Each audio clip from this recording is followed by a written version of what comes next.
আচ্ছা, আগের ক্লাসে আমরা একটু যে পার্টটা পড়ানো হয়েছিল সেটা তো একটু আমার ইন্টারনেট কানেকশন ছিল না, তার জন্য পুরো জিনিসটাই রেকর্ড হয়নি। বাট এখন এই মুহূর্ত থেকে রেকর্ডিং হচ্ছে। যাই হোক, আমরা ব্যাক টু দ্য পয়েন্ট, আমরা যেটা পড়েছিলাম সেটাকে একটু রিভাইজ করে নিই। রিভাইজ করে আমরা চলে যাব মেইন পয়েন্টে, যেটা যেটা নিয়ে আমরা একটু মেইন কনসার্ন আছি। ফর এক্সাম্পল, আমরা এটার ডিজাইনটা কি করে করতে হবে, কি আছে কি নেই, তা সব নিয়ে কথা বলবো। ঠিক আছে?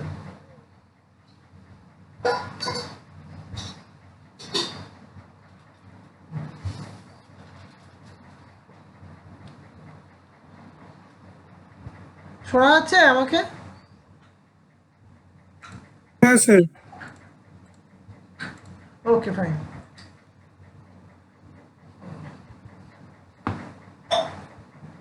So, in the previous class, we have learned about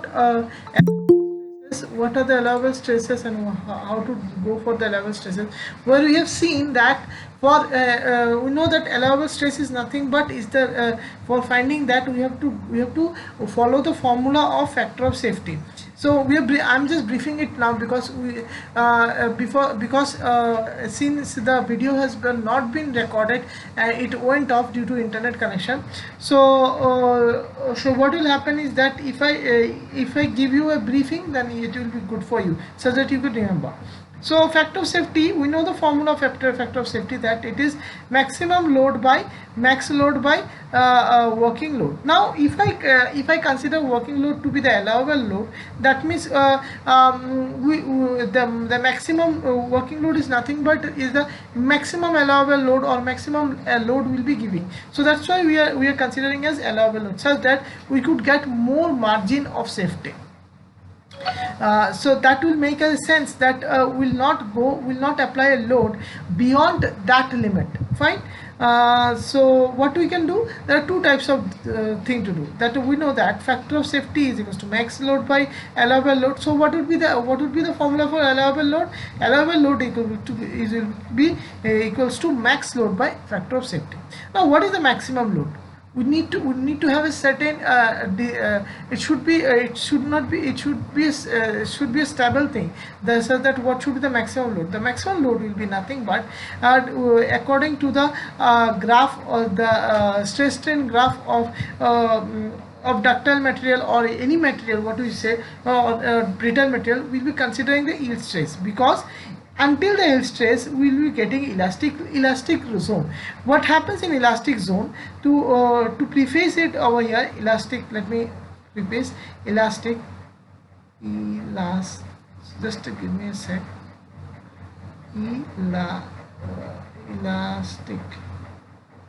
So what happens in elastic zone, the deformation is deformation is equals to 0. That means we assume that the deformation is equals to 0. That there will be no deformation. If there is a deformation also, that will revert back to its original. It will get revert back to its original position. That's why the deformation is tends to 0 or is equals to 0. Next, now you may ask me, why sir you have written the tends to 0? Because as we know that 100% ideal case is not possible, that we are assuming it to have no deformation, but there is some small deformation happens, but we ignore that. That's why we don't that's why I have given this sign, that may be equals to this. Fine. Next is the allowable stress. What are the allowable? How to find the allowable stress for tension, compression, and bending? What we can do? We can just simply use the formula, that is allowable stress by yield stress by factor of safety. Now what will be from where I got the yield stress? This is nothing but the maximum allowable stress, that is our yield at the yield point, or yield stress. So same goes for the shear stress, but there is a difference. What the difference? That we will be multiplying 0.5. Why we will be multiplying 0.5? Because as you can see that if I consider a paper and if I try to tear that paper, or to tear the paper, what we'll do, we'll apply a force on one side and we'll apply a force on the other side. So it will happen that there will be a deformation, or there will be a small deformation in between that. So what does that mean? That means if if I can make safe, or if I can make stable, or once if I can make the half of the body stable, that means if the other part will be also stable. That means, this means that if the safe, if a half part or half portion of the page is, or paper is safe, that it can withstand that force, that means that the other half will also withstand that force. That means the entire paper will be safe. So only for that only, to make it much more stable, or much more to bring more stability to the design, what we do is we multiply with 0.5. Now what does that means? Half. That is. Now what happens is that for, as we have considered, as we have discussed in the earlier thing, let me override the this one. Just give me a sec. So what you can do is that is PDF visible to you people? PDF visible to you people? Yes or no? Yes. Fine. So the thing is that as we have considered, we know that there is a, as you can see that there are two things we have considered, that is, two is the fork end or double eye end, and this is the eye end, and this is the pin. What happens is that the eye end get inserted over here and the pin get inserted over here, like this, in like this position, and makes it more more stable, and the joint gets prepared. Now to design it, first we need to understand that from where the load is coming. The load is coming from this, from the either two ends, that is from the shaft end. So for that we need to have a minimum requirement that the shaft diameter should be equipped in such a way that it could withstand the applied load. So what you can do, we have to find D, but that's not the end of the story. The thing is that D has some empirical relations, like D is having some relations with D1. D is having a relations with A and B. What is D1? D1 is nothing but the shaft holder, that means the attachment with the shaft. So we know that the value is that D is equals to 1.1 times of D1. That means the value of D1 is equals to 1.1 times D. Now similar goes for A. What is the formula? The formula is that A is equals to 0.75 times of D. Same goes for this this B also. So what is the formula? The formula is 1.25 times of D. So if I need to find the dimension of B, what I need to do is that I have to multiply 1.25 into D, and similar goes for A, 0.75 times of D. Again this same goes for 1.1 times of D1. So that means that makes sense that we have to get the dimension for D. So for that, what we can do, we have to understand what is the force applied on the knuckle joint. It's nothing but your tensile loading or tension. So what happens is that we have to consider the tensile load, the minimum tensile load. So after the minimum tensile allowable stress and the load applied, what the load can be, as we know that, let us consider the load to be 40 kilonewton. And the material of the shaft and the body is it is having sigma yt, that is the yield stress of let us consider that to be 380, I think so, something like, or 300. Let me, what we have considered, I forgot actually, the previous class. What we have considered, we have considered, I think, 300. Sorry, we have not considered this one. Let it be, we have to consider it actually. Okay, fine. we have considered the sigma t directly, the allowable sigma t. We have not considered this one. We have considered directly the sigma t, that is sigma allowable t, the tension, the applied tension load, what we can do, or the allowable tension load. We have considered it to be 77, as I remember. So let's get back to the work. Just give me a sec.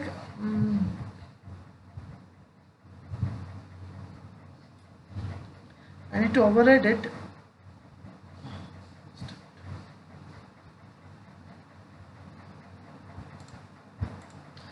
So, is the screen visible to you people? Yes or no? Just give me response. Rather, I won't understand. Yes, sir. Yes, sir. Okay, fine. Just give me response. So what I can do is that we know that there's a tensile stress. That's why we are giving a sigma t. Now remember what would be the sigma t magnitude of sigma t? The sigma t's magnitude will be nothing but the sigma t magnitude what we have calculated. Let us go back to this one. What we have calculated over here, this will give me my sigma t magnitude. This is nothing but the sigma t magnitude, and what we know that stress is equals to force by area. So we know that stress is equals to force by area. So what we can do is that we know that the cross section is a circular cross section. That means the area will be pi by 4 into d square. Since we are considering the diameter, we are not considering the radius. If it's a radius, we would have written pi r square. But since we are considering the diameter, we will be writing pi by 4 into d square. So what we will be doing, we will be substituting this value of a over here, and what we'll be getting, we'll be getting the value of d. So let us take an example, as we have considered that. The example is that the value allowable stress is 77 Newton per millimeter square. So we'll be calculating it, and P is the load which we are considering is 40 Newton, and 40 Newton is nothing but equals to 40 into 10 to the power 3 Newton. So what will be D? How can we derive D is equals to root over this and this? So this can be derived from this formula. So what we did is we have substitute D over here. That means the D has gone over here, sigma T over here, and 4 at the top. So that gave the value of d, and since it's a d square, will be since you can see it's a square, that means it will have a square root, as you can see. So that gave a value of 25.72. So what happens is that what we generally do is that we say 25.72 mm is equals to 26. We consider as 26. Now here comes the point. Here we have stopped because at that time the current went off. Now let me tell you one thing. It can be, the unit can be millimeter, that unit can be centimeter, feet, or anything. But the multiple or the magnitude of the shaft should be of multiple of 5. So what that does means that it could be if you go and buy, if you ask a shopkeeper or an industry to manufacture shaft, so they will ask you 5 mm or 5 centimeter or 5 feet. They will not tell you that 5 they will not ask you that they will not tell you that 5.6 centimeter. You will not find that, or 5.6 feet. You will not find that. What you can find is that you will find a multiple of 5 that is independent of unit. Unit may be anything, but you will be finding this one. Is that clear to you people? Is that clear? এটা ডায়ামিটারটার জন্য তো Exactly, only for diameter, only the diameter of shaft. It is only valid, just remember, it's only valid for shaft. It is not valid for any other thing. You have to be you have to know about it. It's only valid for shaft. Sorry. It's only valid for shaft. It will be not valid for any other thing. It will not be valid for any other thing. It will not be valid for any other thing. It is only and only valid for shaft. That's why I am marking it. It's only valid for shaft. You will not get for any other thing. So don't get confused. So if you are finding diameter for any other thing, it will not do. But only for shaft dia, SHAFT, shaft dia, you will be getting these things. You have to consider the multiple of 5. Now what happens is that, now as we have seen that we have got a magnitude of 25.72, what we will be doing, we will be approximating not as 25. We cannot go, we cannot come approximate 25, 72. So what we cannot go for 725. Most of you people will think that it's very common, even we have thought also, so that let us consider 25, but it's entirely wrong. You cannot decrease the diameter for 0.72 also, because 0.72 also makes a difference. So don't try to do anything like that. So what you can do is you could approximate higher order. That means a multiple of 5 but in higher order, that would be 30. Is that clear? Is that clear? Is it clear or not? বোঝা গেছে? বোঝা যায়নি?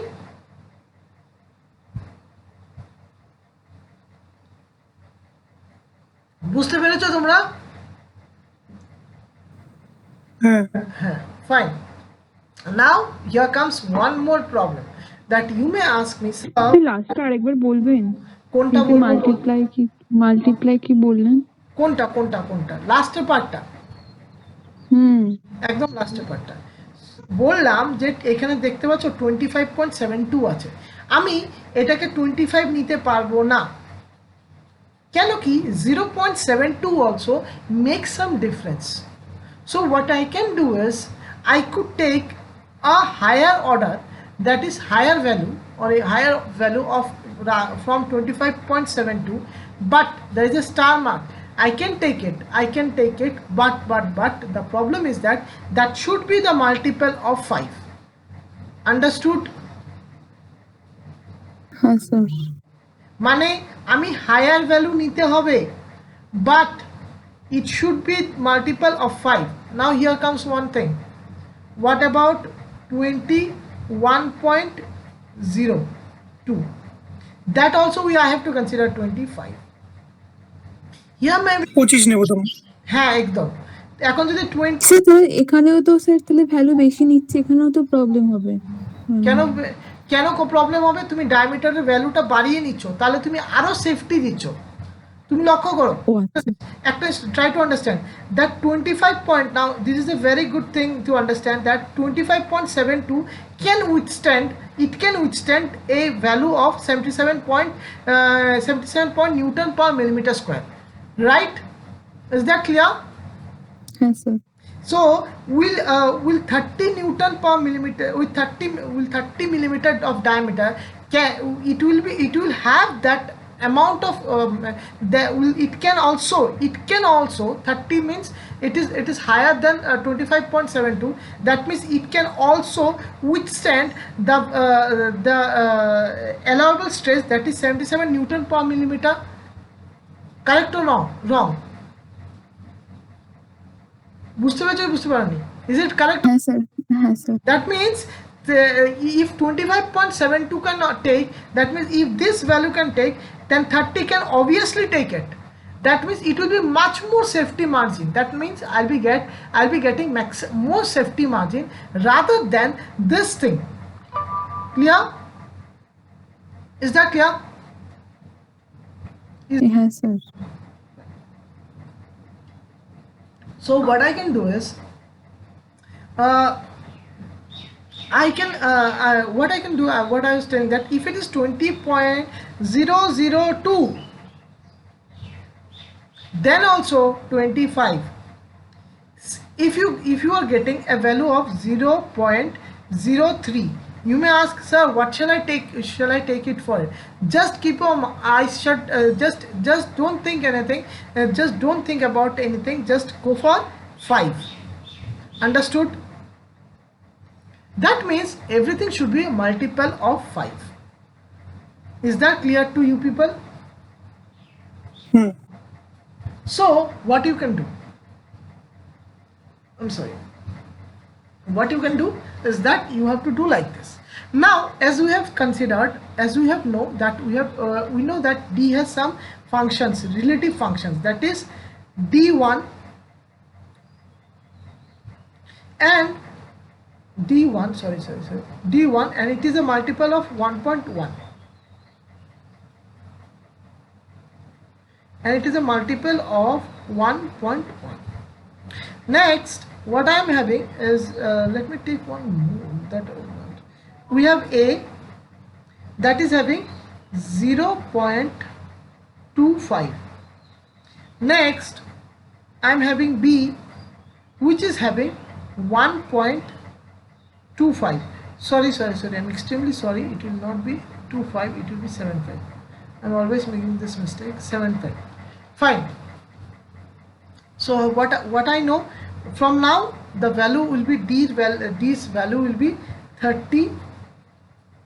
So D1 will be 33, and this will be near about 0.75. 30 into 30 into, what would be the value? Can anyone assist me with this?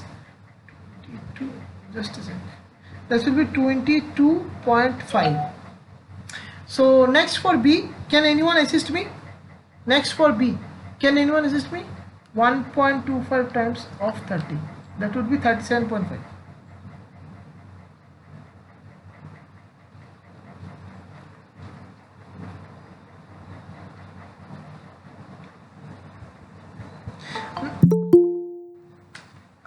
Here comes the problem. Now you may ask me, sir, what to do? What to do with this sort of values, like this one, and this one? Because 0.5 will make a problem. So don't worry, just relax it. Just make one thing. You could approximate it. This is there you are having a relaxation that you may approximate it to 23, and you could also approximate it to 38. Not a problem. Is that clear? But you cannot approximate for multiple of 5. It is only valid for shaft. It is only and only valid for shaft. Is that clear? Is that clear to you people? Yes, sir. Okay, fine. Now, before proceeding, we have to get some more knowledge about it. Have you all studied about VDL, UDL? Do you know what is VDL? What is UDL? না তোমরা পড়োনি? তোমরা SFD diagram বানাও? ফুল ফর্মটা বলো, হ্যাঁ বলো। ফুল ফর্মটা বলো। Shear force diagram, UDL হচ্ছে কি uniformly distributed load, varying distributed load, এগুলো তোমরা পড়োনি? হ্যাঁ এগুলো পড়ানো হয়েছিল, বাট ঠিকঠাক করে মানে হয়নি লাস্ট সেমিস্টারটা। আচ্ছা, ঠিক আছে। ব্যাপারটা হলো এগুলোটা হচ্ছে প্রিরিকুইজিটস। এগুলো ছাড়া কিন্তু এই চ্যাপ্টারে এখানে আটকে যাবে, কারণ কি এখানে একটু প্রিরিকুইজিটসের ব্যাপার আছে, মানে কোনটা কোনখানে কাজ করে, কোনটা কি কাজ করে না। আমি জাস্ট একটা শর্টে দিয়ে দিচ্ছি, এটা কিন্তু লাগবে। The theory you need the theory, that's why I am telling you. But এটা ছাড়া কোনো আনসার্স তুমি you can not answer this type of design. For design you have to study it, it is very mandatory, it's very mandatory. But don't worry, I'm making as simple as possible.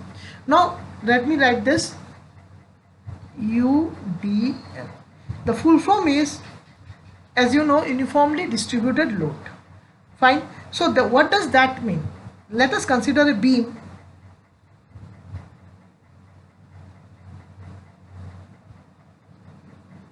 where the applied load is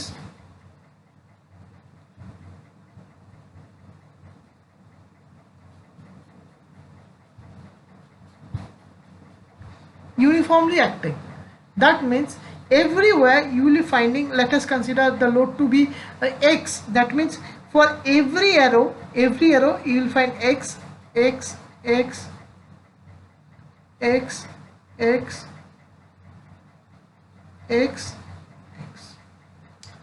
So now you may ask me, sir, what is the physical significance of it? The physical significance is that, as you can see, okay, as you can see, the total load on distributed things, or like you are holding a pen. You are holding a pen by total with all the four fingers. That means you are applying a load. The same goes for while crushing something, like when we crush with our hands or with our palm. So what we do is we apply a load by our four fingers. That means we are applying a similar force, similar amount of load by our four fingers. That is called is your uniformly distributed load. Is that clear? Is that clear? হ্যাঁ sir. So this is what we terms as uniformly distributed load. Now here comes the problem.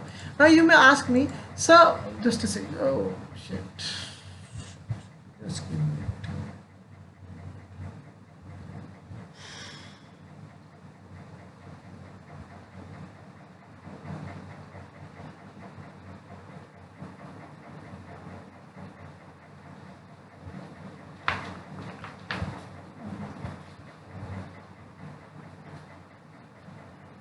So what you can do is that you can also for representing that we have considered these things.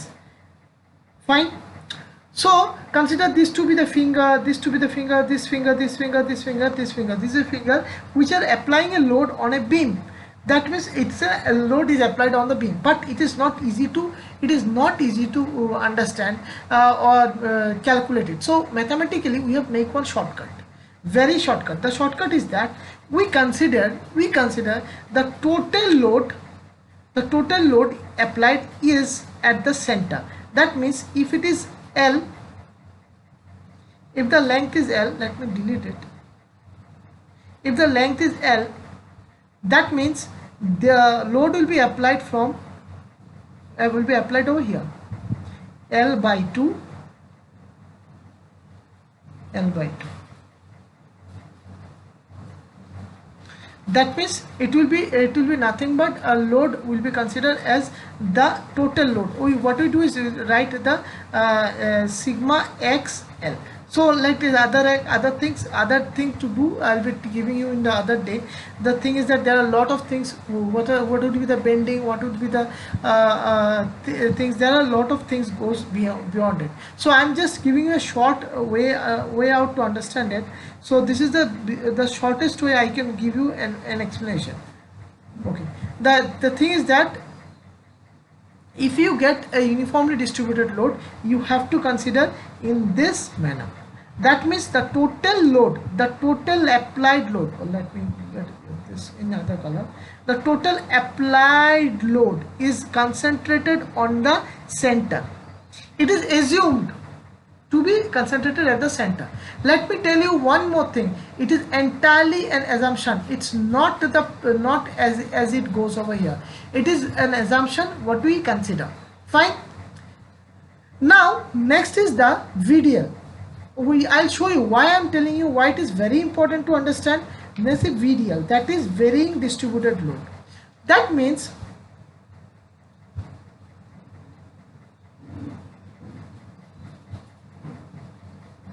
so this is x1, this is x2, this is x3, this is x4. So the load is getting decremented, x2, x3,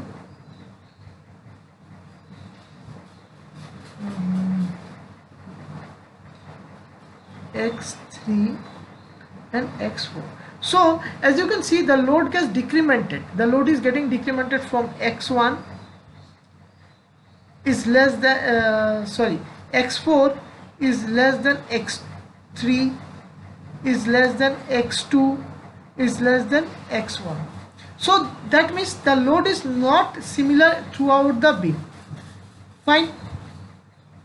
So what we do is that we assume, again we are assuming, this is an assumption. Now let me tell you this subject has been taught, this topic is in your solid mechanics, not in design. But the thing is that design uses this one because it's not everything is not possible to do entirely in every point. So what we do is we make some shortcuts as I have showed you in the earlier. So what we do is that we consider the load to be applying over here. So if you consider L, just give me a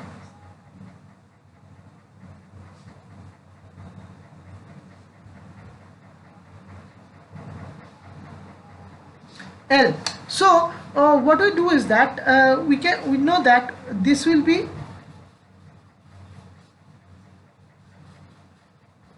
two L by 3, and this will be L by 3. So now you need to remember that this is L by 3 from here, this part, and this part is this part. That means the highest load the point load is placed at the highest, from the highest range. That means from the x1. From the x1 the distance is L by 3, and from the lowest zero load it is 2L by 3. So the load is placed over here. Is it clear to you people? Is it clear? Or should I repeat this one? Is it clear, or shall I repeat this one? Clear. Fine. Very good. So that's what I need from you people. Now let me go back to some task. Just give me a sec.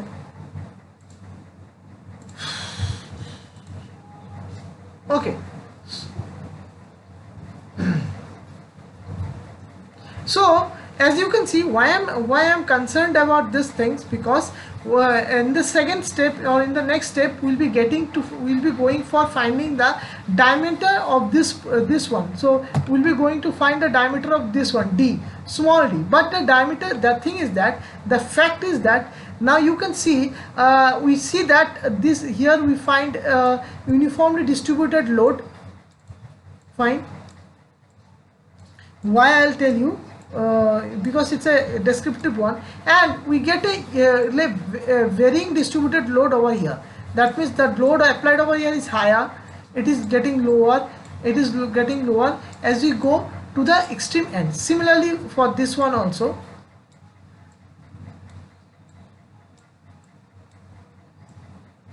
So since there are multiple loads, we have to change it to a single load. We can consider this one as this load, and this one to be there to be a one more load. So the thing is that the same for making this, for understanding these things only, I have to make you explain that what is UDL, what is VDL, and why it is much more important. Now let me show you what is the main problem, why I have been I'm giving impact on those things. Now can you see this diagram? Can you see this diagram? This is UDL,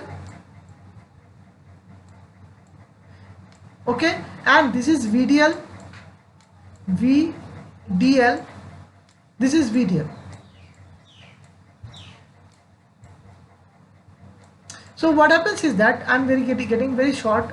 So here we find Z. Now you may ask me, sir, why here is two loads while there is a sir, you have shown me that this one load. The thing is that due to its symmetry, neglecting this part, neglecting this and this part, if we consider this compare these things, this part, so considering the symmetry, what we do is we made a half of it and we are considering it.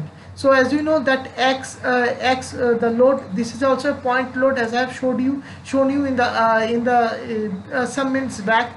This is also a point load considering this area. So this is what gives the value, and by which we can find whether it will break for bending load or not.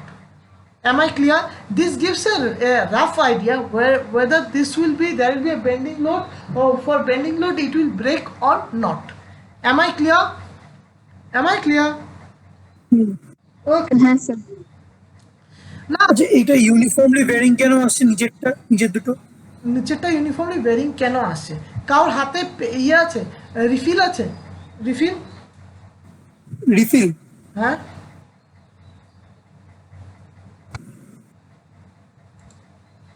Pen দিলে হবে না? Refill হলে ভালো হয় আর কি। হ্যাঁ sir বলুন। রিফিলের ও মাথাটা আর ইয়েটা একটা আঙ্গুল দিয়ে ধরো, দুটো আঙুল দিয়ে ধরো, মাথাটা আর তার ইয়েটা নিপটা, দুটো আঙুল দিয়ে ওদেরকে ধরে রাখো, আর মাঝখানে আরেকটা আঙুল দিয়ে টেনে রাখো, তখনই বুঝতে পারবে কেন আমি কথাটা বলছি। তারও একটা আমি ডেমোটা দেখাচ্ছি, তোমরা ইয়ে করতে পারবে না। জাস্ট গিভ মি এ সেক। হ্যাঁ, বাট এইখানে এই জায়গায় দেখা যায় যে এই জায়গার মধ্যে ইউ ক্যান সি দ্যাট এই জায়গাটার মধ্যে তোমার ম্যাক্সিমাম মানে এই জায়গার মধ্যে ডি অ্যাটাচমেন্ট হয়ে থাকে, এই জায়গার মধ্যে বেন্ডিংয়ের অবজারভেশনটা বেশি হয়, এই পয়েন্ট থেকে বেন্ডিংটা বেশি হয়। কোথায় চলে গেল, আমি যদি দেখাই তোমাদেরকে, দেখো বেন্ডিংটা কোথায় তোমরা বেশি বুঝতে পারছো, মাঝখানে না এই জায়গার থেকে, কোথায় বেশি বুঝতে পারছো সেটা বলো,